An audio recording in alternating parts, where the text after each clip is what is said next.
বর্তমান সরকারের ৫ মাস পূর্ণ হয়েছে। আপনার দৃষ্টিতে সরকারকে যদি মার্ক দিতে বলি, আপনি ১০ এ কত মার্ক দেবেন? বর্তমান সরকার একটা গণতান্ত্রিক অনেকদিন পরে একটা ফ্যাসিস্ট আমলের পরে একটা গণতান্ত্রিক পদযাত্রা শুরু করেছে। অনেকেই বলে যে এটা আসলে খুব অল্প সময় একটা সরকারকে তার সফলতা বা ব্যর্থতা বিবেচনা করার জন্য। কিন্তু আমি মনে করি সরকারের অনেকগুলো সফলতা আছে, কিন্তু তার সাথে ব্যর্থতার পাল্লাগুলো আমাদেরকে দেখতে হবে। শুধু তাকে প্রশংসায় ভাসিয়ে দিলে তো আরেকটা নতুন ফ্যাসিস্ট তৈরি হবে। যার কারণে আমি হয়তো ১০০তে ১০০ দিব না আপনার কথায়, কিন্তু আমি অবশ্যই একটা ভালো তাদের যেহেতু ভালো কিছু ইনিশিয়েটিভ আছে, আমি তাদেরকে এটা ব্যাপারে অবশ্যই সাধুবাদ জানাই। কিন্তু যেহেতু আইন শৃঙ্খলার যে পরিস্থিতি, করাপশন নিয়ে বিশেষ করে কিছু মন্ত্রী নিয়ে যেহেতু স্পেসিফিক কথা আছে, শুধু তাই না, আমরা কয়দিন আগে দেখছি বাচ্চাদের আন্দোলন, যেখানে শিক্ষামন্ত্রী কিছু শব্দ চয়নের শব্দ চয়নের মানে শব্দ চয়ন বা কোন শব্দটা বলবেন সেটা সিলেকশন করার ব্যর্থতার কারণে একটা রীতিমতো একটা আন্দোলন শুরু হয়ে গেছে তার পদত্যাগের জন্য। এবং শুধু তাই না, আমরা দেখতে পাচ্ছি অনেক ইনস্টিটিউশনে দেখা যাচ্ছে কি নিজেদের লোক অ্যাপয়েন্টমেন্ট করার মাধ্যমে নেপোটিজম যেটা হচ্ছে, সেটাও বেসিক্যালি লক্ষ্য করার মতো। সরকারের এই ছোট একটা সময় আমরা যদি ইনস্টিটিউশন ওয়াইজ যদি দেখি, তাহলে দেখি বাংলাদেশ ব্যাংকের অ্যাপয়েন্টমেন্ট, দুদকে এখনো কোনো অ্যাপয়েন্টমেন্ট হয় নাই। তারপর হচ্ছে আরও অনেকগুলো ইস্যুতে আমরা দেখি সরকার অবশ্যই যথার্থ ভূমিকা রাখতে ব্যর্থ হয়েছে। এক্ষেত্রে যদি প্রপার শব্দ বলতে হয়, তাহলে এই সব ক্ষেত্রে সরকার ব্যর্থতার পরিচয় দিয়েছে। তারপরও আমি মনে করি সামনের দিকে আহ, স- স- সরকার সামনের দিকে অবশ্যই এগিয়ে যাক, এ প্রত্যাশাই করি বাংলাদেশের জনগণের আগামী আম দিনের সুন্দর। অবশ্যই। কিন্তু আপনি দলীয়করণের কথা বললেন। কোথায়, কোথায় দলীয়করণ হয়েছে বলে আপনাদের কাছে মনে হচ্ছে? মানে এখানে তো সরকার স্বচ্ছতার ভিত্তিতে যেসব জায়গায় নিয়োগ দেওয়ার কথা সেরকম কথা বলেছেন। সেখানে আপনাদের কেন মনে হচ্ছে যে সেখানে দলীয়করণের মতো ব্যবস্থাপনায় গিয়েছে বর্তমান সরকার? আহ, এটার দলীয়করণের উজ্জ্বলতম উদাহরণ তো অবশ্যই বাংলাদেশ ব্যাংক। কারণ যাকে বাংলাদেশ ব্যাংকের গভর্নর নিয়োগ করেছেন, তিনি তিনি অবশ্যই অস্বীকার করার সুযোগ নেই যে এই সরকারের ইলেকশন পরিচালনা কমিটির সদস্য ছিলেন। আর সবচেয়ে বড় কথা হচ্ছে, আপনি দেখেন সরকার নির্বাচিত হলো, কিন্তু তারা যদিও বা বলছেন এই বছরের অক্টোবরে অন্যান্য ইউনিয়ন পরিষদ বা স্থানীয় সরকার ইলেকশনগুলো দিবেন, কিন্তু বাকি সব জায়গায় তারা যে প্রশাসকগুলো অ্যাপয়েন্টমেন্ট করেছেন, দেখেন সবগুলো কিন্তু তাদের হয় ইলেকশনে হেরেছেন, এরকম এমপি ইলেকশনে দাঁড়িয়েছেন সেখানে হেরে গেছেন এরকম লোক, অথবা তাদের দলীয় কোনো পোস্ট পদবি হোল্ড করেন এরকম লোকগুলোকে তারা অ্যাপয়েন্টমেন্ট করছেন। এরপর শুরু তাই না, আমি হয়তো সবগুলো ইনস্টিটিউশন এত ছোট্ট সময়ে উদাহরণ দিতে পারবো না, কিন্তু দেখা যাবে কি সবগুলো ইনস্টিটিউশনের দিকে যদি আপনি তাকান, তাহলে দেখা যাবে তারা তাদের অ্যাপয়েন্টমেন্টগুলো অবশ্যই তাদের দলের লেজুর ভিত্তির সাথে জড়িত অথবা দলীয় অনুগত লোকদেরকে তারা অ্যাপয়েন্টমেন্ট দিয়েছেন।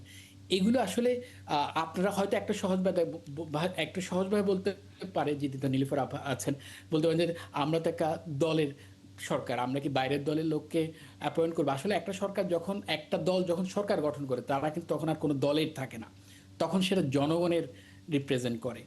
এখন যখন আপনি জনগণের রিপ্রেজেন্ট করবেন, তখন অবশ্যই আপনার জন মানে আপনি আপনার দলের লোকদের প্রিভিলেজ দেওয়ার জন্য কিন্তু আপনি সেখানে বসেননি। আপনি সেখানে বসছেন যোগ্যতার খাতিরে, তার যোগ্যতার খাতিরে অথবা আদার্স ক্যাটাগরিগুলো ফুলফিল যাদেরকে করার নিয়োগ দেওয়া হয়েছে টাকা তাহলে কি অ্যাপয়েন্টমেন্ট। তাদের যোগ্যতার জায়গায় আপনি মনে করছেন তারা সঠিক ব্যক্তি নন? আমি মনে করি, অবশ্যই মনে করি, এই ক্ষেত্রে সরকার যোগ্যতা খাতিরে অ্যাপয়েন্টমেন্ট দিতে জি, ব্যর্থ আপনি হয়েছে। আছেন আমাদের সাথে নীলুফার চৌধুরীমণি। ৫ মাস পার করেছে বর্তমান সরকার। নানা রকম আসলে সমালোচনা, আলোচনার মধ্যে দিয়েই হয়তো যেতে হবে সরকারকে। আপনার দৃষ্টিতে কি মনে হয়? ব্যারিস্টার সাজ্জাদ আলী চৌধুরী যেসব বিষয় সামনে তুলে নিয়ে আসলেন, যে আইন শৃঙ্খলা থেকে শুরু করে নানা জায়গায় বর্তমান সরকার দলীয়করণ করেছে। কিন্তু সেই দলীয়করণের জায়গায় যোগ্যতার যে ভিত্তিটি সেটাই তার বক্তব্য হচ্ছে যে যোগ্যতার জায়গায় আসলে দলকে এখানে প্রাধান্য দেওয়া হয়েছে। আসলে কি তাই? ধন্যবাদ আপনাকে, যারা শুনছেন এবং আমার সাথে যে দুইজন আছেন সাংবাদিক এবং ব্যারিস্টার সাহেব, দুইজনকেই শুভেচ্ছা। দেখেন, এইখানে এটাও বলেছেন সাজ্জাদ সাহেব যে বিএনপি সরকার একটা দলীয় সরকার। তো দলীয় সরকার কিন্তু দলের ওরকম উনি বারবার দুইবার বললেন বাংলাদেশ ব্যাংকের কথা। বাংলাদেশ ব্যাংকের গভর্নর উনি কিন্তু দলের কোনো পদপদবিতে নাই। আমি যদি বলি ওনাকে, সাজ্জাদ সাহেবকে, যে বিএনপি দুইজন উপদেষ্টা নিয়োগ করেছেন, একজন প্রতিমন্ত্রীর পদমর্যাদায়, একজন ফুলমন্ত্রীর পদমর্যাদায়, জনাব তিতুমির সাহেব অর্থের মতো জায়গায়, এবং ডাক্তার জাহিদ উনি তথ্য এবং আরও একটা দুটা আছে, তারা কিন্তু বিএনপি করে নাই। দলের মধ্যে জুনায়েদ সাকি, মানে সরকারের ভেতরে যেটা, আরেক দল থেকে আসা ববি হাজ্জাজ, নূর, এরা কিন্তু বিএনপির না, তো তাদেরকেও দিয়েছে। তো এই জায়গা থেকে আমি বলতে চাই যে উনি যে কথাটা বলেছেন, উনি হয়তো বলতে চেয়েছেন যে সিটি কর্পোরেশনগুলোতে যে কিছু দিনের জন্য দায়িত্ব দিয়েছে, এটা কিন্তু কোনো উপায় নাই। আপনি জানেন যে বহুদিন মানে বাংলাদেশে গণতন্ত্র অনুপস্থিত। 15.5 বছর একটা সরকারের ফ্যাসিস্টপনা ছিল। বহু বছর বাংলাদেশের মানুষের জবান বন্ধ ছিল একরকম। সেইখানে যখন বিএনপি জনগণের ভোটে আসছে, তখনও কিন্তু একটা শ্রেণী বিএনপিকে প্রতিটা পদক্ষেপে, যাতে বিএনপি ভালো কাজ না করতে পারে, এগিয়ে যেতে না পারে, দেশের জন্য মঙ্গলকর কাজ না করতে পারে, এই জন্য চেষ্টার কোনো ত্রুটি রাখছে না তারা, যে কোনো সময় যে কোনো জায়গায়। সেই জায়গায় বিএনপি যদি আপনি ওনার কথা মতো বা ওনাদের কথা মতো যদি অন্য জায়গা থেকে এনে যদি প্রশাসনে রাখতো, এটা তো প্রাইমারি কিছুদিনের জন্য, নির্বাচনের ডেট খুব তাড়াতাড়ি পড়ে যাবে, আপনারাও জানেন। তো সেই জায়গায় তারা যদি অন্যায় কাজগুলো করতো, তাহলে বিএনপির একদম যাওয়ার কোনো জায়গা থাকতো না। এখানে কিছুটা বিশ্বস্ততার উপর ডিপেন্ড করে। এইখানে চাইলেই আমি আরেকজনকে রাখতে পারি না। যেমন প্রশাসনে বিএনপির লোক খুব নাই, খুব একটা, প্রশাসন কিন্তু অন্যরা চালাচ্ছে। এখনও ফ্যাসিস্টের লোকরা আছে, সেই সাথে বিরোধী দলের তাদের লোকজন আছে। তাতে কি হয়েছে, প্রশাসন কিন্তু আমরা যেভাবে, দেশ যেভাবে চায়, আমরা মানে আমি বিএনপির না, বাংলাদেশের জনগণ যেভাবে চায়, প্রশাসনকে কিন্তু আমরা ওইভাবে পাচ্ছি না এখন পর্যন্ত। তো সেই জায়গায় আমি বলতে চাই যে আপনার এই যে দেখেন যেটা কথা আসলো, এতগুলো পজিটিভ কাজ করেছে বিএনপি এই 5 মাসে, কতগুলো আপনি নিজেই জানেন, যেহেতু আপনারা খবর পড়ার সাথে জড়িত, টকশোর সাথে জড়িত। সেই জায়গায় আপনার একটা পরীক্ষার ডেট নিয়ে, একটা কথা বলা নিয়ে ধরেই নিলাম যে কথাটা হয়তো বা যেভাবে এই প্রজন্মের সন্তানরা শুনতে চায়, হয়তো ওই প্রজন্মের হয় নাই। কারণ আমরা বা আমার সিনিয়র এহসানুল হক মিলন সাহেব আরও আগের প্রজন্মের, হতে পারে যে আমি আপনার মতো আপনি যেভাবে চান ওভাবে আমি ডেলিভার দিতে পারি নাই। সেটার জন্য কিন্তু আমি মহান জাতীয় সংসদে দুঃখ প্রকাশ করেছি। তারপরেও কিন্তু যে আন্দোলনটা করলো বা করানো হলো, পেছনে যারা থাকলো, তারা কিন্তু দেশের মঙ্গলের জন্য না। আমি ছাত্রছাত্রীদেরকে দোষ দিচ্ছি না, তারা অবশ্যই বৃষ্টিতে ভিজে পানিতে করে, এটার জন্য শুধু শিক্ষামন্ত্রী একাই জড়িত তা না। এইসব দেখে সচিব, এইসব দেখে ডিজি, এইসব দেখে শিক্ষা প্রতিষ্ঠানের হেড অফ দ্য ডিপার্টমেন্ট। তো তারা সবাই মিলে কিন্তু একটা কাজ করতে পারতো, কিন্তু সেখানে লোডটা সব মন্ত্রীদেরই নিতে হয়, ঠিক আছে। তো উনি তো সরি বলেছেন ওনার জায়গায়। তো এই জায়গাটায় মানে বিএনপি যেভাবে সহযোগিতা পাওয়ার কথা যে কোনো জায়গায়, সেই সহযোগিতাটা বিএনপি পাচ্ছে না।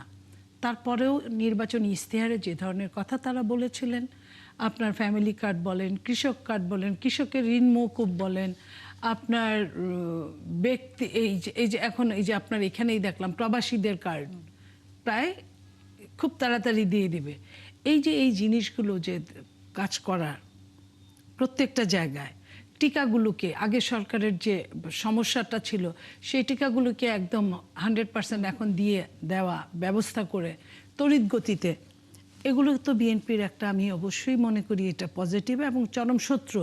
সর্বশেষ বাজেট নিয়ে, বাজেটের যে নিত্য প্রয়োজনীয় দ্রব্যাদির ট্যাক্স মওকুফ করা, কর মওকুফ করানো, এই কাজগুলো, এগুলো তো এই সরকার করার চেষ্টা করছে, জান প্রাণ দিয়ে দেশের মানুষের মঙ্গলের জন্য, একটা দেশের শেষ জায়গায় অর্থনীতি ছিল, সেইখান থেকে এবং তারপরে ইন্টারিমের 18 মাস যত স্বপ্ন দেখানো হয়েছিল এবং আমরাও মনে করেছিলাম যে ইন্টারিম প্রধান যেহেতু আন্তর্জাতিক মানের একজন মানুষ, ওনার জন্য হয়তো বা আমরা অনেক সহযোগিতা পাবো সারা বিশ্ব থেকে, কিন্তু আমরা কানা করি, পাই নাই তো পাই নাই, বরং আমাদের পাসপোর্টের মান আরও কয়েক ধাপ নিচে নেমে গেছে। সেই জায়গা থেকে বাংলাদেশকে টেনে তোলা, মানে খাদের ভেতর থেকে, কিনার থেকে না, টেনে তোলা কিন্তু ভীষণ কঠিন। এখানে ক্রেন দিয়েও আপনার কাজ করা যায় না, কথার কথা। সেই জায়গায় আমাদের মাননীয় প্রধানমন্ত্রী সহ বিএনপির যে নীতি নির্ধারক মহল, তারা চেষ্টা করছেন, আমরা চেষ্টা করছি যাতে আগামীতে, যেটা অর্থমন্ত্রী বলেছেন বাজেট পেশের সময়, যে আমি যদি পরিপূর্ণতা চাই তাহলে আমাকে 4 বছর লাগবে। তা আমি চাইলেই বললেই যে এটা তো না, আপনার যে ওই কি ম্যাজিক না, যে আমি ম্যাজিকে টাচ করলাম আর সব কিছু হয়ে গেল। এটা হওয়ানোর জন্য কাজ করতে হবে, দেশে কাজ করতে হবে, বিদেশে কাজ করতে হবে। আমাদের যত ঋণ আছে সেই ঋণগুলোর উপর ব্যবস্থা নিতে হবে, যাতে কিস্তি যদি একটু দেরিতে বা কিস্তি যদি আস্তে আস্তে দিতে পারতাম আমরা, যেটা প্রতি বছর কিন্তু কিস্তির পরিমাণ ডাবল হচ্ছে, তো সেটা যদি কমানো যায় তাহলে হয়তো বা এই তলানিতে পড়ে থাকা দেশটাকে আরেকটু উদ্ধার করা যাবে। সেই জন্য সহযোগিতা দরকার প্রত্যেকের। এটা এককভাবে বিএনপি এককভাবে করবে আমি এটা মনে করি না, প্রত্যেকেরই সহযোগিতা দরকার, যার যেখান থেকে। এবং অবশ্যই সহযোগিতা করছে সরকারকে বিরোধী দল, আমি এই নিয়ে কিছুই বলতে চাই না, এই কারণে সংসদে বিরোধী দল অসহযোগিতা করছে আমি বলবো না সংসদে, কারণ যেটুকু চুলচেরা হিসেবে, কারণ আপনি যা বলবেন ওটাও রেকর্ড থাকবে, আমি যা বলবো সেটাও রেকর্ড থাকবে। সো এই জায়গাটায় বিরোধী দল খুব ভালো বুঝেন, তারা ওই জায়গাটায় আপনার অসহযোগিতা করছে আমি বলবো না। তবে বাইরে যে কাজগুলো, যেটা যেমন ধরেন 2 মাসের সরকারকে বিরোধী দল বলছে পৃথিবীর সবচেয়ে অজনপ্রিয় সরকার, 2 মাসে আপনি একটা সরকারকে কি বুঝবেন কতটা জনপ্রিয় বা অজনপ্রিয়। তো এটা আমি ধরলাম মেঠো বক্তৃতা, বা আমি ধরলাম যে রাজনৈতিক বক্তৃতা। তো আমি এমনি বলবো, আমি চাই যে বিএনপির চুলচেরা সমালোচনা করুক বিরোধী দল, তাতে হবে কি, সরকার তটস্থ থাকবে, সরকার কাজ করার জন্য আরও উৎসাহ পাবে, এবং চুলচেরা তাদের বিশ্লেষণের ওখান থেকে সরকার কি কি কাজ করতে হবে এটা আরেকটু সে অ্যাডভান্স হবে। তো এইটা যত বিরোধী দল ছায়া সরকার হয়ে উঠবে, দেশের জন্য তত গণতন্ত্রের জন্য মঙ্গল থাকবে।